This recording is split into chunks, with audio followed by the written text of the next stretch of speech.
Welcome back to the Mindful Presenter Truth series, Truth 28. You can't read your audience. You really can't read your audience, so please don't try. What you can do, rather than attempt to read them, is respect them individually as complex human beings, because we are so complex. We run high-impact public speaking, presentation skills, training workshops, coaching sessions, masterclasses.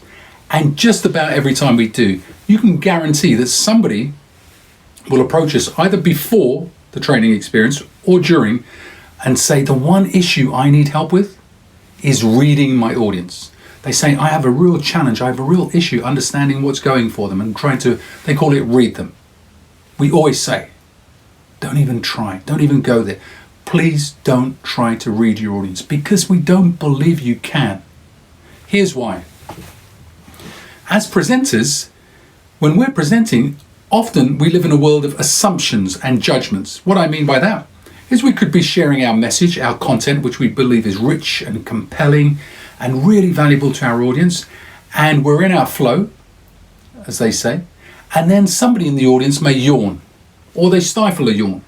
And in our mind, quietly, we say to ourselves, oh my word, we've lost them, we've bored them, this isn't working for them. We assume and make judgments about that, yawn. Or if they don't yawn, they might look at their watch and we think, oh no, they're in a rush to get out of it, we've lost them again. Or they may turn to somebody next to them and whisper something. Or they may check in with their phone. Just check their phone for 2 seconds. What can happen as presenters was we immediately assume and judge that they're not interested, that we've lost them, that we're not good enough, etc. All of that noise, all of that stuff. It's not necessarily true. Now, if everybody is yawning or looking at their phones or watches or talking to each other, that's a different story altogether. And we do need to respond to that, because that means we need to up our game or completely change the dynamic of the presentation. But people yawn. They check their watches. They look at their mobile phones. Many of us are literally addicted to our mobile phones. They talk to people next to them. So we can't make that judgment. Please don't even try. Human beings are unique. They are complex. What I do and you do may be two different things in terms of listening and learning and absorbing information. We could be wildly different.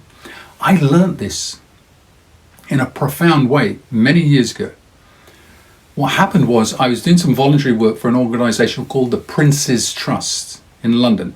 A phenomenal organisation doing some very, very valuable work in the UK. And I went into a school to work with some young lads. They were aged 13 through to 16. It was many, many years ago. I wasn't there to teach them presentation or public speaking skills.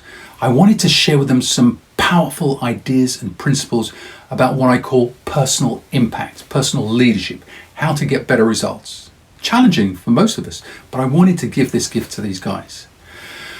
What happened was, and these are young lads that I'm told were struggling in many different senses of the word. Many of them were facing exclusion from school at that time. So it was a challenging environment, if you can understand that backdrop.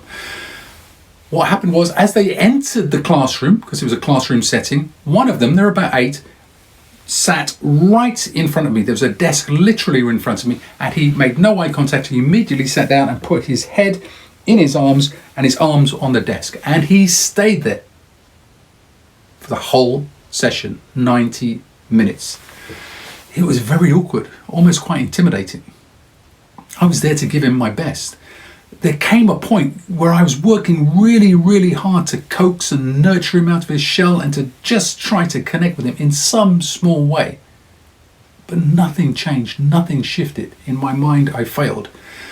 Sadly and ashamedly, I wrote this young lad off in my mind. I sort of just detached in my mind from him because I still had a lot of work to do.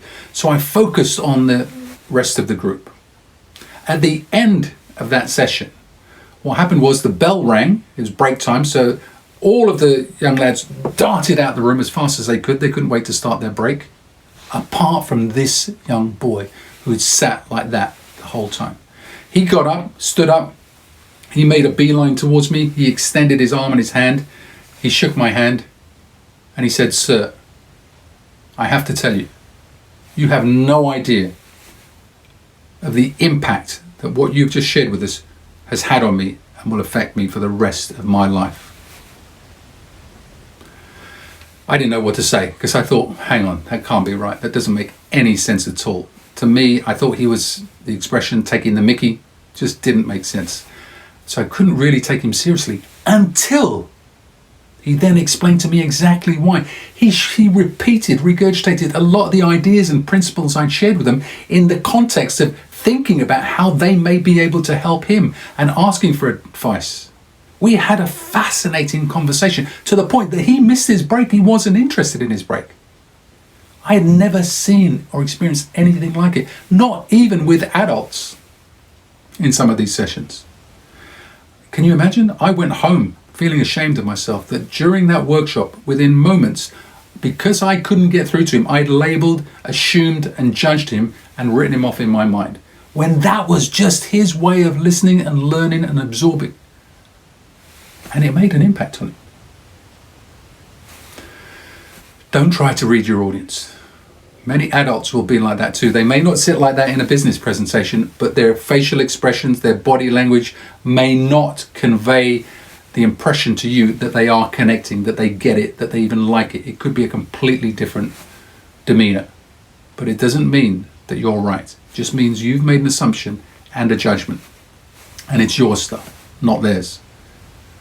Please remember, you can't read your audience, so don't try. Just respect them. Respect everybody as individual, unique, human. Thank you.